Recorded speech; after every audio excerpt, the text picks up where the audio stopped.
And many people go through life never getting in touch with their greatness because of the lack of motivation to push themselves, or because they have not found something that they believe to be worthwhile to challenge them. That many talented persons have gone unnoticed, and the world never had a chance to be exposed to their talent because that person did not take the time to begin to express or to demonstrate or to motivate themselves in the direction to bring that which they came into the universe to bring. Many people will leave the universe without a trace. No one will know they were here. And in fact, under their name, we could put under there, not used up. Will anybody know that you came this way?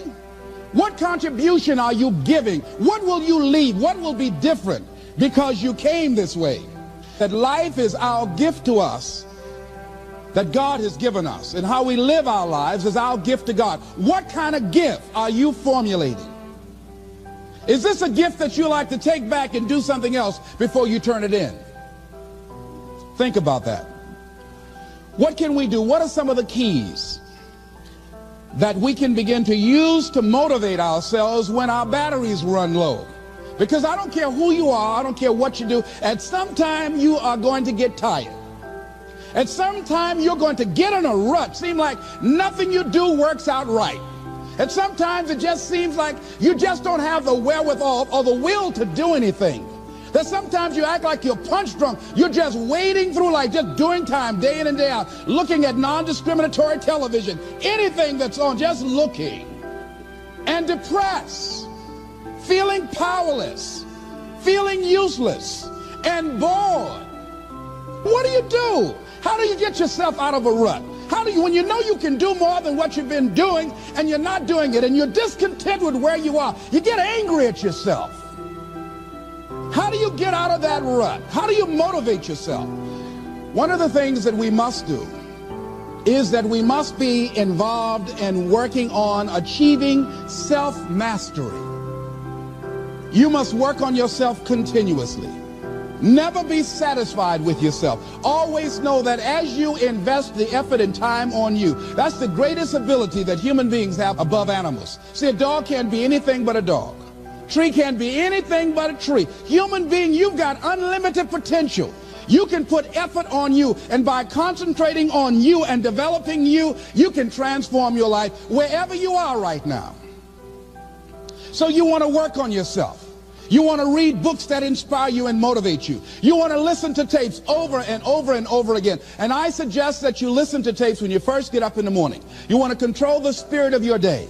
When you first wake up in the morning, your mind is operating at 10.5 wave cycles per second. That's when the subconscious mind is most impressionable. Whatever you hear in the first 20 minutes when you wake up, that will affect the spirit of your day.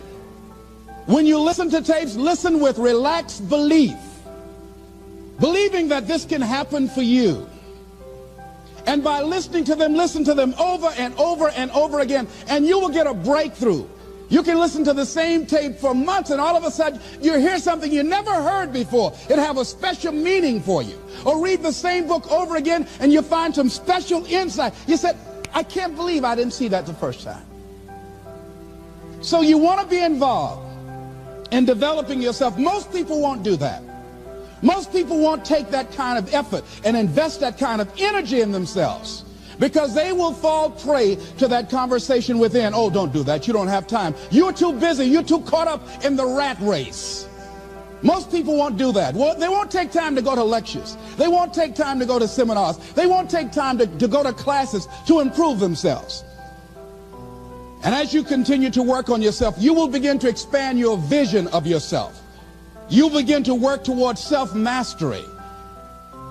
And you will begin to see it reflect itself in all the dimensions of your life, your mental life, your physical life, your social life, in your relationships, your monetary life. So concentrate on developing yourself. Because if you don't, I guarantee you that you will make a settlement. And most people have. And most of us already have. What kind of settlement have you made with your life? Many of us are making in-life settlement. We're settling for less than what we actually deserve. We don't feel good about it, but we make it work in our minds. We'll come up with some kind of excuse to make it all right. What kind of settlement have you made with your life? Many of us settle for less than what we want out of relationships because we don't have the courage to change them. The next thing is, in order to begin to find some keys to self-motivation to drive yourself, in addition to working on yourself, and as you work on yourself, you feel good about yourself, and as you feel better about yourself, you treat yourself differently. Develop a health plan. See, you can't feel well and do well if you don't have good health. You can't perform if you don't have your health. Your health is valuable. Develop a health plan. A plan that you will follow, because this is the only vehicle that you have to carry you through this experience called life. And you want to take good care of it because you love you enough. You care enough about you. And that's not easy. It is not easy having a health plan and sticking to it. But you're worth it doing it again and again and again. Next thing is, as you take care of yourself, the next key is keys to motivation, to self-motivation. You want to live life with energy and passion. You want to make a conscious effort to be lively. See, in life, you either saying hello or goodbye. You either on the way or in the way. You want to be happy. You got a lot to be thankful for. But you watch some of the faces around you every day. And I tell you, some of these faces, they will put you in a depressed state of mind. So you want to avoid these kind of faces. When you see them coming, turn your head. The things that you say to yourself, you want to watch them, and in watching them, you want to take charge. So you've got to learn to stand up to yourself inside yourself and short circuit, override that conversation that's always going on. 85% of what that conversation will tell you is negative. It's negative. It will tell you you're tired when you really are not tired. It will tell you you can't do it. It will fill you with fear. So you've got to watch that conversation. And when you find it going on, you've got to stand up to it and say, I'm going to do this anyhow. I'm afraid, but I'm afraid not to do it. And I'm not going to let you stop me. The biggest challenge that you will have in life is you. There's an old African proverb that says, if there's no enemy within, the enemy outside can do us no harm. The next thing that is a key to self-motivation is that you've got to ask yourself, what do I want out of life? What do you want out of life? What do you want out of a job? What do you want out of a career? What do you want out of a relationship? What do you want? What gives you your life? How will you know when you got it? What will make you happy? You need to know. You need to start asking yourself some questions. What do I really, really, truly want? You need to be exact about that. Don't be vague. Oh, I just want to be happy. That's too vague. What will make you happy? How will you know when you got it? Zero in on it. Be exact. Be specific. And as you do that, that will stimulate that superconscious mind, or the reticular activating system of your mind, that will begin to find those things, to identify with it. And once you begin to determine that which you want, take the time to write it down. Don't just think about it. Write it down. That is a subjective process that engages the subconscious mind. Write it down. Once you write it down, read it 3 times a day, morning, noon, and night. Why is that important? Because what it will do, it will cause you to focus. It will cause you to concentrate.